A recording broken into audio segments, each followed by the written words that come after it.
Alright, in this video, I'm going to share with you all a geolocator for KLWP. The reason why this requires KLWP is because of the animated compass.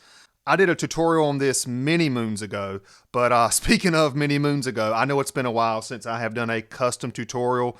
Two reasons. One, I've been really busy doing other things in my life. I am a math instructor, as most of you probably know. But a lot of things in terms of what I do for my job.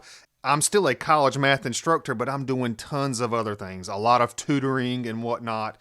But the other reason is I have a bunch of tutorials on custom, but I don't have one on this. And speaking of math, this tutorial here does require a lot of trigonometry. Now, I'm not going to cover all the trigonometry here because that'll probably put you to sleep. But nonetheless, let me show you what this thing will do. Now inside of KLWP, once you load up this preset, you can find it in my free stuff folder. Look for GeoLocator. Inside of globals, here's what I recommend you do. For ST-lat and ST-long, think of this as starting latitude and starting longitude. Use the custom functions to put your current latitude and longitude. For example, let's jump into starting latitude. And instead of a hard set value, if you go to location info, I'm going to change that to my current latitude. Delete this other junk. Check on that. Starting longitude, location info, and tap on my longitude. Again, delete the hard set stuff. Check on that. And then for the other two variables, the n-lat and the n-long, you do want to hard code a specific latitude and longitude and let this be the destination that you're heading to. And theoretically, here's what this is supposed to do.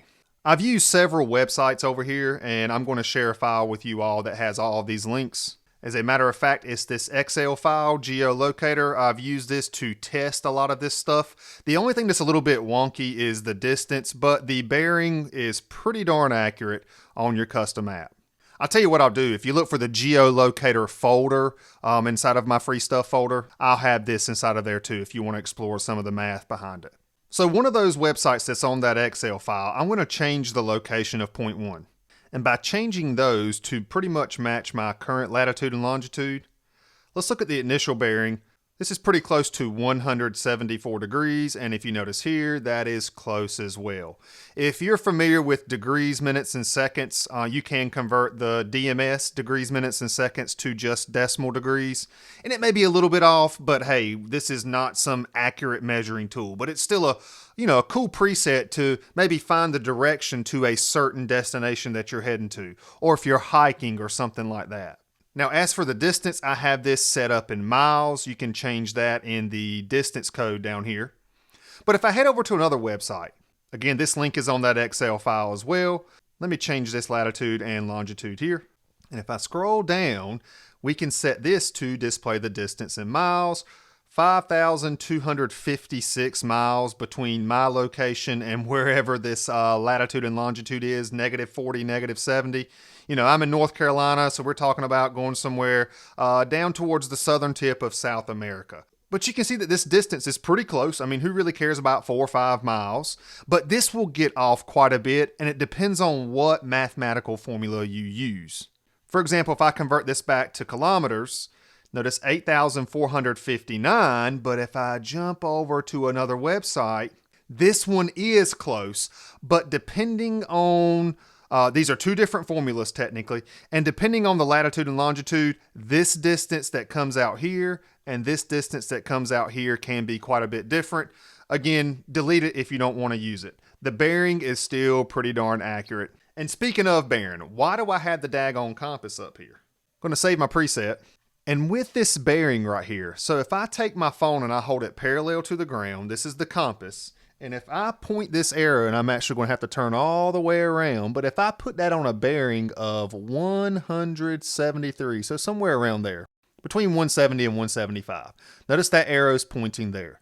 So again, I have my phone parallel to the ground, and it's technically the top of the phone up where the camera is, if it's built into your screen. Whatever direction that's facing in is the bearing that you need to be heading in. So if I headed in this direction for 5,000 some odd miles, obviously I need a boat, but technically we would be somewhere close to that southern tip of South America.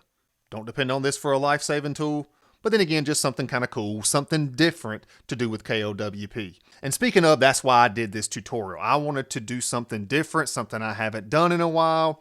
And lo and behold, the request I got recently was something to do with math. And now, just because I'm not doing tutorials on Kustom nowhere near as much as I used to, folks, I am still working with people all the time.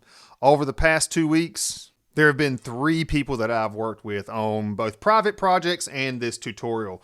For example, Thomas, you know who you are, man? He wasn't doing something with Kustom per se. He was doing something with Facer, the watchmaking app. But he and I have talked back and forth over the years about Kustom stuff.